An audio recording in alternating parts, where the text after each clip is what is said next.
नमस्कार यहाँहरू सम्पूर्णमा।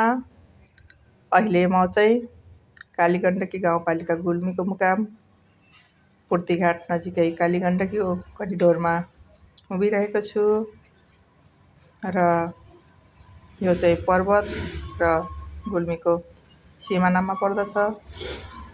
यो पछाडि देखिएको भूभाग चाहिँ पर्वत जिल्लाको बिहादी गाउँपालिकाको हो र यो चाहिँ दुईवटा जिल्लाको मात्रै नभएर लुम्बिनी र गण्डकी प्रदेश दुईवटाको सिमानामा रहेको छ र यो सिमानाको बिचबाट चाहिँ कालीगण्डकी नदी बगिरहेको छ।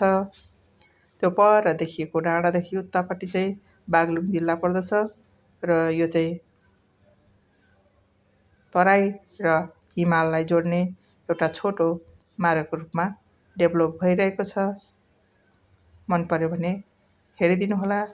धन्यवाद। नमस्कार।